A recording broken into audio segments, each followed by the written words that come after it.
Hey, if you ever need a car that will teach you the importance of throttle control, it's this one.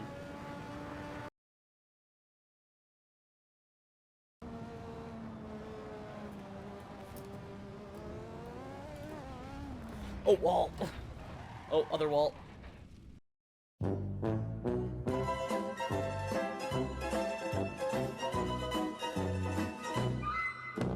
Hello everybody, it is Trainboy here, and today I'm going to be driving this thing. Now this thing is the Lotus 98T, which is a absolutely monstrous car, pushing close to 1500 horsepower from a turbo V6. Now this was the first era of the turbo V6, before our current area, of course.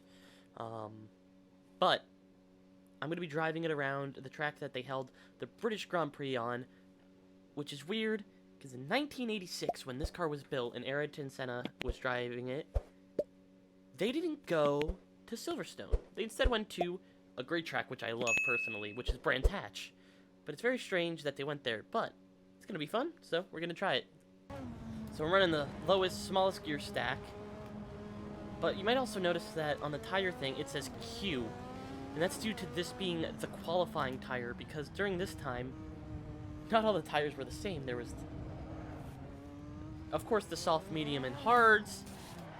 This is why this car wants to kill you. Wow. I barely was on the power there.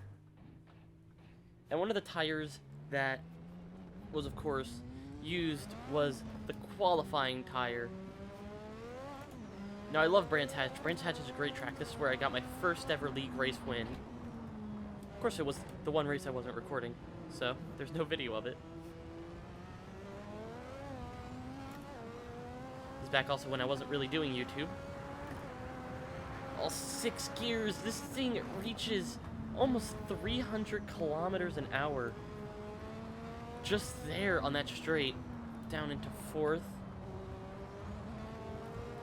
So now I'd be wondering, like, what is my goal for this video? So I'm going to be trying to beat the qualifying time of Nelson Piquet, which was pole, of a 106.7. Now, Senna came in 3rd for qualifying this race with a 107.6. About. Don't put me on that, I'm bad with numbers. Now, these engines were absolute beasts. And because of the rules of the time, teams just decided, instead of trying to, keep an engine, because they didn't have to keep an engine for the entire season. Instead, for a lot of the times for these races, during this era, these engines would only be used for one session, because they were so powerful. It was the only thing they could do, because they would grenade themselves during the laps. Now, this was just at the end of the first ground effect era in the 80s.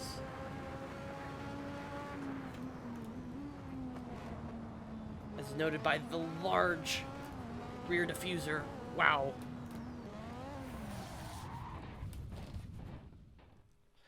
Whew.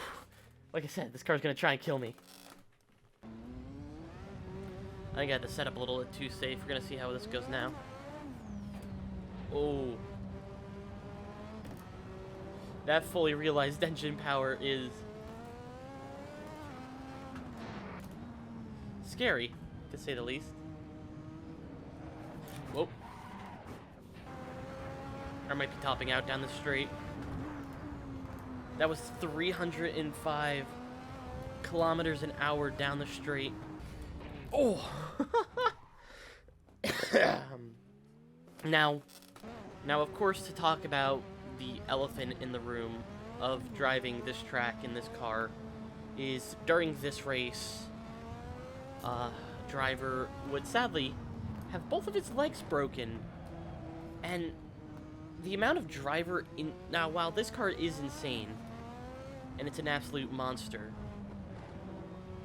and it's actually kind of fun to drive because it's a challenge, the one thing that really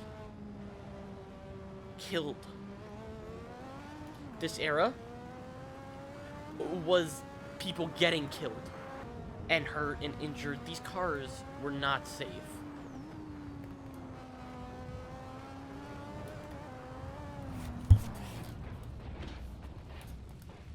You think the only injury, whoops, the only injury we had in the 2020 F1 in the 2023 F1 season was Daniel Ricciardo breaking his wrist because the wheel snapped on him. I almost had that happen on my last video. Go check it out. But he almost had that happen. He had a broken wrist. Well, during this time, it was commonplace if you got into an accident, you would probably miss the next race. Because you just get injured in some way. Some horribly gruesome way. So, while I respect the designs of these cars, they were death traps. And as one of my friends say, he hates Colin Chapman because Colin Chapman killed too many great drivers. So, there's a crazy balance with these cars and talking about them because you have to put the respect on the names of the people who sadly passed away while driving these beasts. And they changed Formula One, sadly at the cost of their own lives. Just wanted to put that out there as something that's like, you just gotta think about that. And think about how crazy it was. So, let's get back to the fun. Now, after this year, I do believe Brands Hatch was never used again as an F1 race circuit. Unless you count the times that it was used in Rush in lieu of every other race circuit for some reason.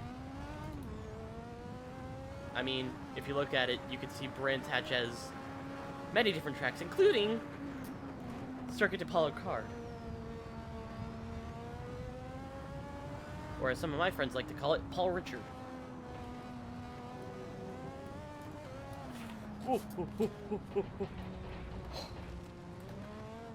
Absolutely massive.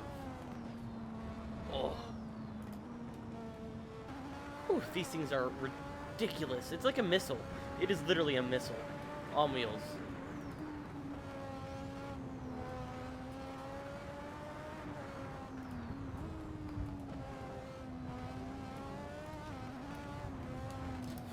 Oh! Oh, that hill! The crest of that hill is deadly.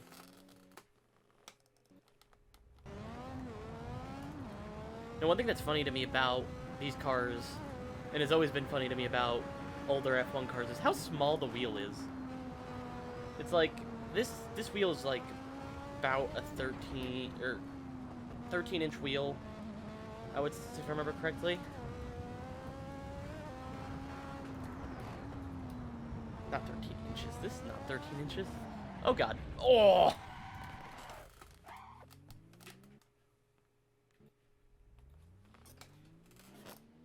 Actually, it could be. I don't know. I'm not exactly sure, but that thing is like, I'm not even joking. It looks like it's a palm, like 2 palms width. Maybe less. It's small.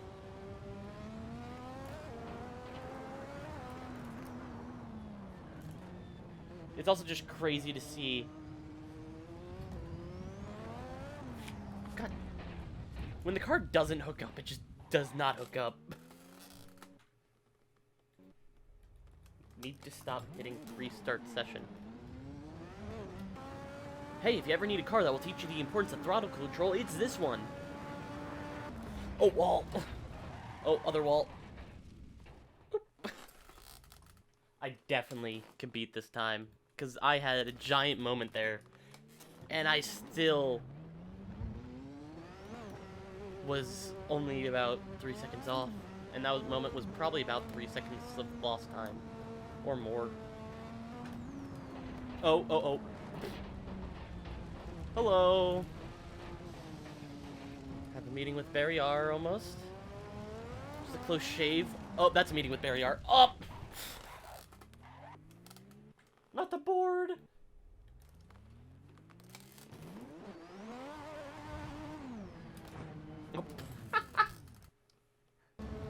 the boost pressure, once the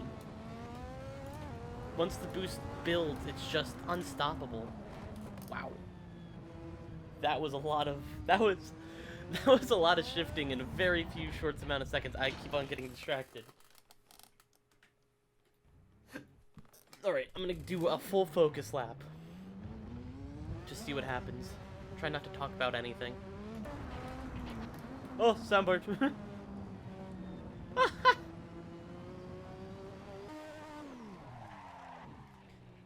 If it wasn't for that one slide through turn 2, that last lap would have been insane.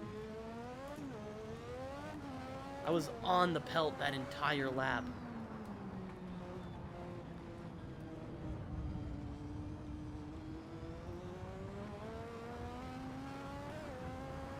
You just feel when the boost kicks in.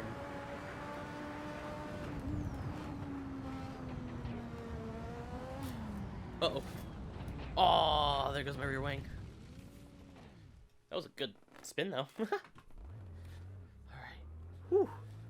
I only got a few more tries of me, I think. This thing is a beast. Betting it's gonna be like a crash count in the top right corner or something, because of how many times I've just absolutely binned it.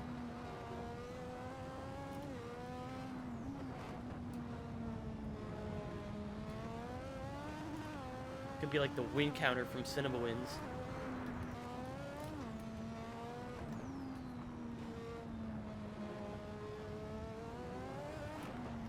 Oh, wow!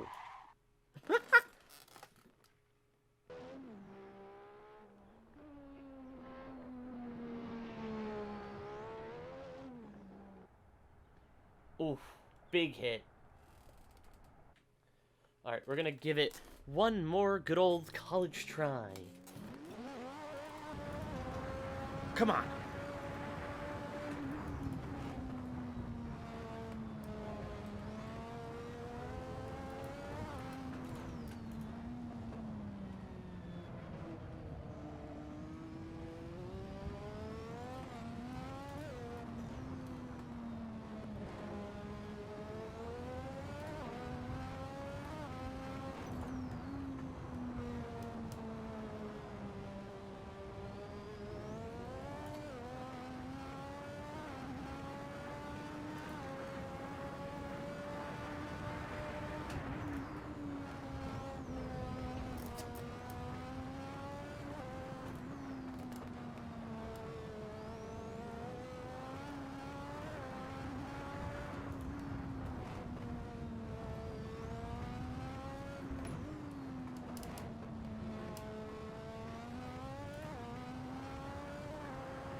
Oh my god.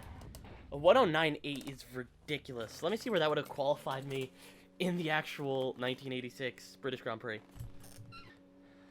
Alright, so this is wild. But if I were to have qualified for the 1986 British Grand Prix, I would have beat teammate Johnny Dumfries and Martin Brundle. Let's see, Alan Jones is behind there, Stefan Johansson in a Ferrari. I think that was back when Ferrari was... And Michele Alboreto in a Ferrari. I would have been starting P9. Which is wild. A P9. Ugh. This car is amazing. So, this is actually pretty close to what Mr. Ayrton Senna did in Q1. Now in Q2, of course, he lit up the candle and did a 7.5. But this thing is crazy. Crazy. And it's just scary. It's scary. I mean, just to put into perspective how dangerous this era of F1 was. 9 people finished. Of the 25... Or no, my bad. 26 cars that started on the grid. 8 finished. 2 were on the lead lap, and that's the 2 Williams, because that Honda engine was monstrous that year. Absolutely monstrous. And then the next closest person to the 2 Williams was Alain Prost, who was only 1 lap down. Now in this race, Senna's gearbox blew up. Just to give an idea, and let's see, and Johnny Dumfries finished, but just outside of the points, because only the top 6 scored in this era, which is wild. But yeah, this is crazy. There was a 4-car crash in just the first lap, and I think that's where the guy broke his leg. Let me see. Yeah, French driver Jacques Lafitte broke both legs during a multi-car pileup, resulting in the end of his career. So some guy's career ended during this race, which is wild. But yeah, I hope you all enjoyed, and I shall see you all next time in the next video. Whatever that may be, whatever that holds. I'll see ya. Have a good one.